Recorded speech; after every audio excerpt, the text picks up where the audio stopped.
नमस्कार दोस्तों, स्वागत है एक बार फिर आप सबका हमारे YouTube चैनल जिज्ञासु पर। और आज हम बात कर रहे हैं आहड़ सभ्यता के बारे में। आहड़ सभ्यता वर्तमान में उदयपुर जिले में स्थित है। आहड़ सभ्यता का जो विकास है वो आहड़ कस्बे में हुआ था। और आहड़ सभ्यता किस नदी के किनारे विकसित हुई? वो नदी थी आयड़ या बेड़च, जो बनास नदी की सहायक नदी है, उस किनारे पर आहड़ नामक कस्बे के पास ही आहड़ सभ्यता का विकास हुआ था। आयड़ नदी की हम बात करते हैं या बेड़च नदी की बात करते हैं तो आयड़ नदी का जो उद्गम स्थल गोकुंडा की पहाड़ियाँ उदयपुर से होता है।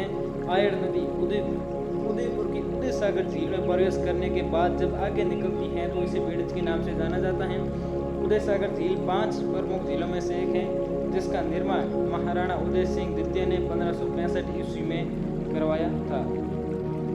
आगे हम बात करते हैं आहड़ सभ्यता को 2 काल क्रमों में विभाजित किया जाता है। ताम्र युगीन सभ्यता, ये तो पहला खंड है। दूसरा है लौह युगीन सभ्यता, ये दूसरा खंड है। यानी आहड़ सभ्यता को हम 2 अलग अलग भागों में विभाजित कर सकते हैं। आगे देखें, अब हम बात करते हैं आहड़ सभ्यता के उपनाम या प्राचीन नाम के बारे में।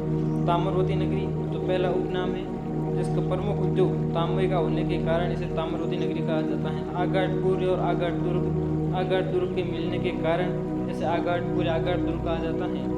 चौथा है धूलकोट, स्थानीय टीला था जहाँ पर व्यापक स्तर पर उत्खनन किया गया और जहाँ पर यूनानी जो मुद्राएं वगैरह मिली हैं। आगे बात करते हैं खोजकर्ता अक्षय कीर्ति व्यास 1953 में अक्षय कीर्ति व्यास के द्वारा खोज की गई थी और उत्खनन का श्रेय अक्षय कीर्ति व्यास को दिया जाता है। आगे हम बात करते हैं आर.सी. अग्रवाल ने 1956 में आहड़ सभ्यता की खोज की थी।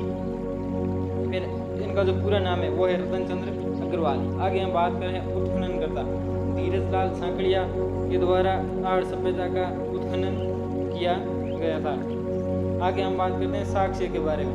तो खुदाई ये जो आहड़ सभ्यता की जो 3 स्तर पर की गई है, जिसमें जो पहला चरण है वो है स्टपिक पत्थर, यानी स्टपिक पत्थर की अधिकता मिली है, जिसमें उपकरण व औजार बनाने में काम में लिया जाता था पत्थर को। दूसरा चरण है वो है लोह कांसे व तांबे के उपकरण व औजार मिले हैं। तीसरा चरण है वो है मर्दबांड के साक्ष्य, काले, लाल, सादे व चित्रीय मर्दबांड भी मिले हैं।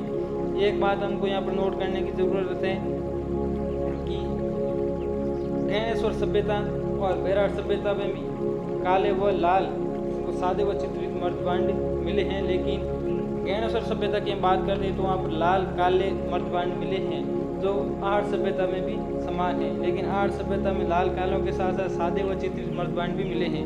वहीं बैराट सभ्यता की बात करते हैं तो काले, लाल, उत्तरी काली पॉलिश चित्रित दूसरे मर्दबांड के साक्ष्य भी मिले हैं।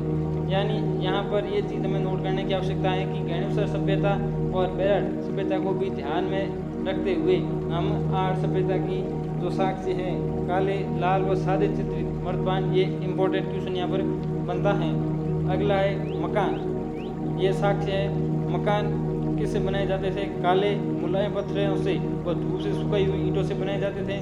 नींव में शिष्ट पत्थर का प्रयोग किया जाता था, यानी शिष्ट का पत्थर का मतलब है काले पत्थर का उपयोग है जो नींव में किया जाता था। आगे है संयुक्त परिवार प्रणाली।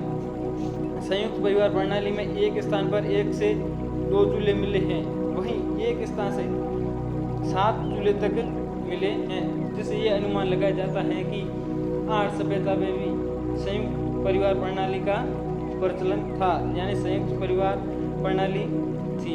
आगे हम बात करते हैं, तीसरा नंबर है साक्ष्य में वो है गोरे कोठे या अनाज को सुरक्षित रखने के बड़े मर्दबांड। यानी अनाज को सुरक्षित रखने के लिए बड़े बड़े मिट्टी के जो मर्दबांड बनाए जाते थे उन्हें गोरे कोठे या काठे कहा जाता था।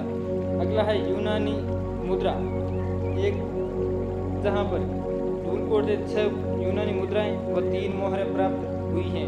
ये तांबे से निर्मित हैं और एक मुद्रा पर त्रिशूल व दूसरी तरफ यूनानी देवता अपोलो का चित्र है। हाथ में तरकस व बाण और तीर लिए दिखाया गया है। यूनानी मुद्रा के किनारे पर यूनानी भाषा में लेख मिलता है। यह मुद्रा धूलकोट से मिली थी। धूलकोट से प्राप्त मुद्रा यानी जो यूनानी मुद्रा हैं वे सभी कहाँ से मिली थी? धूलकोट से हमें प्राप्त हुई है। इससे यह अनुमान लगाया जाता है कि भारत में यानी आहड़ सभ्यता और यूनानी सभ्यता के बीच में जो व्यापार होता था।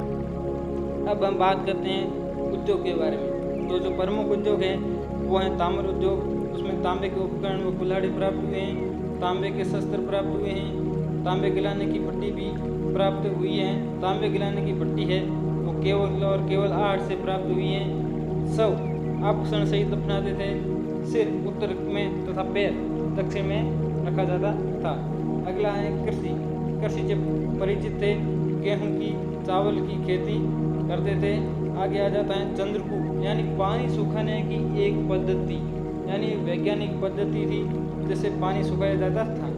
और यहाँ के आर्य सभ्यता के लोग रंगाई छपाई व्यवसाय से भी परिचित थे।